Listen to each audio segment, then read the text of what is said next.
Hi, Randy here.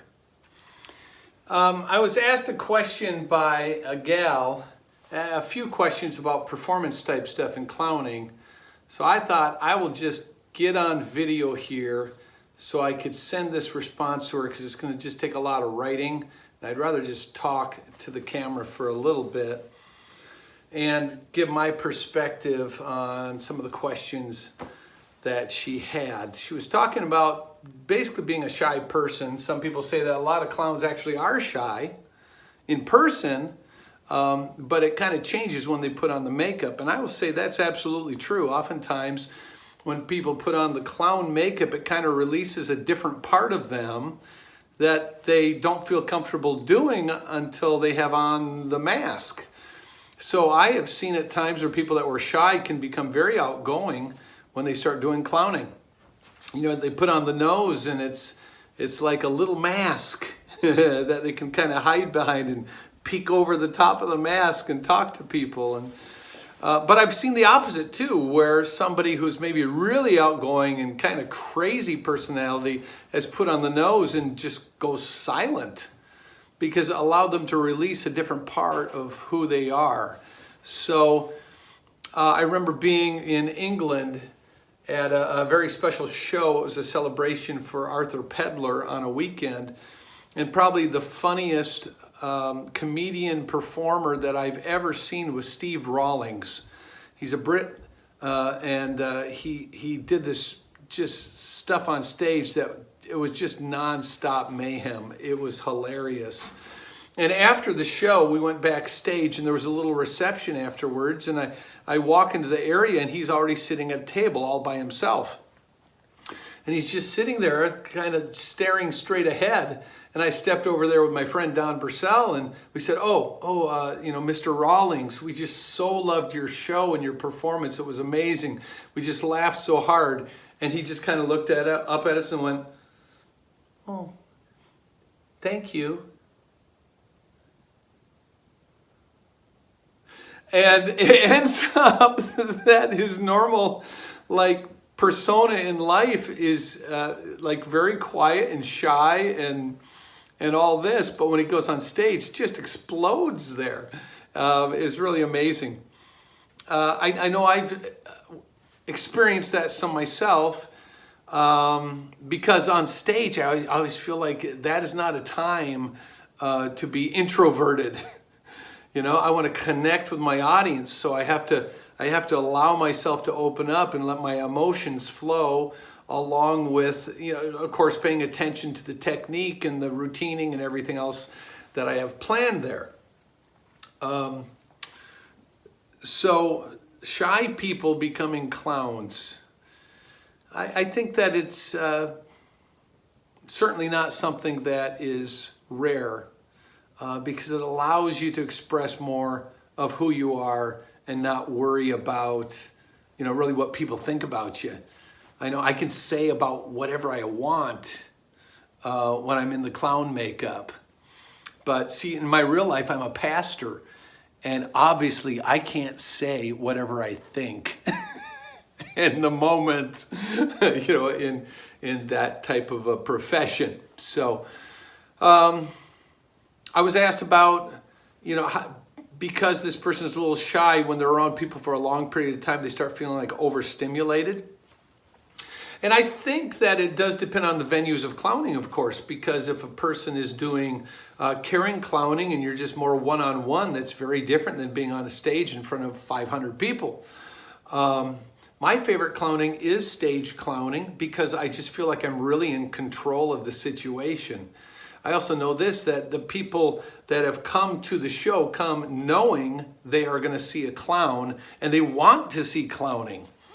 Where busking, street performing, people just happen along you and you're like an interruption to their day and they're surprised to see you there.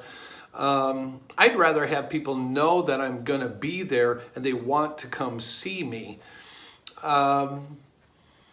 So different styles of clowning, not just styles, but venues of clowning, of course, bring about maybe an overstimulation because you can't control it.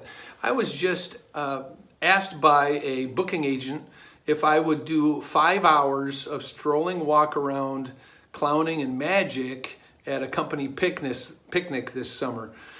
And I said no. I just can't picture being 5 hours nonstop with new audience, you know, just continuously for 5 hours. That would be very hard. That would be very difficult for me. So I think it is knowing where your barriers are, knowing where, you know, where's the line where you're going to, it's no longer going to be fun.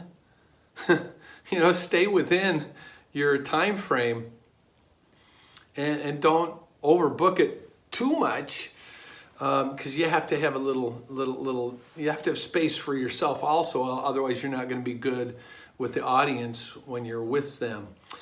Another thing the person talked about was sometimes because they're a little shy, they just look forward to getting done with the performing, and their mind starts racing.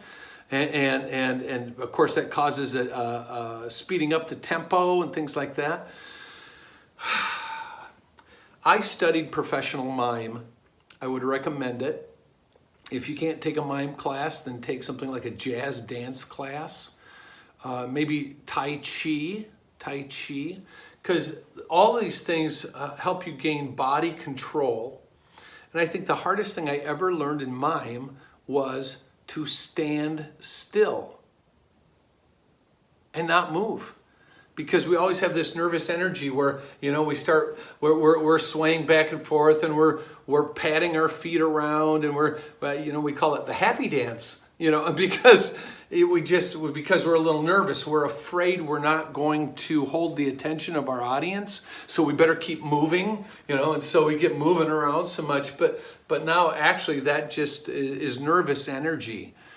And so by training in mime, and like I say, dance could be part of that, because you have movement, but movement doesn't mean anything unless there's a stop before or after it. I mean, I'm just, you know, because this just doesn't mean anything. So train yourself to breathe and stand still.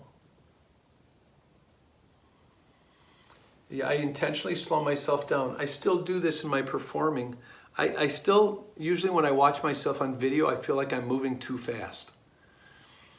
I need to learn to slow down even more. And I always say move, stop, move, stop, move, stop, move, stop. It's your timing has a beat to it. It's like comedy, verbal comedy. As you tell a joke, it's not just a run-on sentence. You have pauses. And so then it accents at the end of the joke. In the same way, our movement, you know, you can move and move, but then you stop, see? And then you move more. It's not just move, move, move, move, move, move, move, move. So we have to come to a place of stillness. We try to do that physically, and of course, hopefully emotionally. You can come to a place of stillness, and you can bring that with you on stage at times. I think that's just a big part of learning how to slow down and be in the moment. When I'm on stage, I have an internal dialogue where as I'm going through a routine, I try to focus on that moment in time, not what's coming, and not necessarily the audience either. Ovner would say this: any laughter that comes from your audience is just an interruption. See, because the clown is there to do a job, to accomplish a task. So I start doing this, and you know, they start laughing, and I can stop and look at them and go, oh, yeah, okay. And then go back to my job, right? Because I'm there to accomplish something. They just happen to be watching me. Okay, I mean, that's one style of performance, and I tend to agree with it. I stay focused in the moment, and I try to run an internal dialogue in my head that is taking me through the steps of what I'm trying to do as what the character would be thinking, like for the first time. because that then keeps it fresh for the audience as if I'm performing it for the first time. It's not just rote movement. I am experiencing this, and I'm inviting them along to watch and experience it with me. And if I'm thinking too far ahead, then it's just like, I need to get this over. No, I want to get to the end and be surprised by it as if it was the first time I ever experienced it. So it is some mental gymnastics and mental discipline in order to talk myself through routines. And even as I would do this at times, I know this sounds a little plastic, and I think it really was at first, but I would actually stop and count in my head. Stop, 1001, 1002, then move, 1001, 1002, 1001, 1002, 1001, 1002. And so, because I had to force myself to understand beats. It's called a beat. Things move in a certain beat. Think about music. Music has certain beats, right, to it, okay?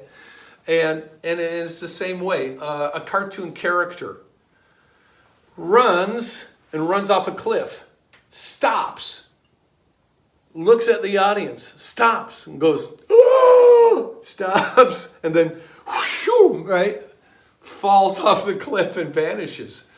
But it's not just zoom and fall off the cliff. It's move, stop, move, stop, move, stop, move. Okay? And so this takes discipline, and it takes practice, and it takes focused effort to do that. And when I'm focused on that kind of stuff, I'm not so nervous with my audience, to be honest, because I'm focused on what I'm doing. I invite them along, but they're watching me, okay? Now, that's my style of performance. If my whole clowning is just talking to people nonstop, if I'm in a line making balloon animals and just keep making them, and people just keep coming and coming and coming and coming and coming and coming, I could see how that would wear a person out. I used to do balloon line work, and I realized I really don't enjoy it that much. I'd rather be doing performance than creating a product and handing it off to people. And I understand that brings joy and all that, so I don't mean that as a criticism. I'm just saying for myself personally, I don't find great joy in that.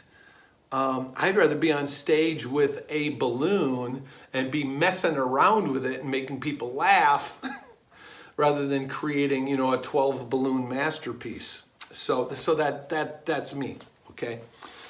So there's some of my thoughts about working through the process. Sometimes if you feel a little shy, or if you feel overstimulated, or maybe you're rushing ahead because your brain is running ahead of you. These are areas and ways that I try to focus, and hopefully as a result bring across an even better experience for my audience, but also for me. I hope that helps.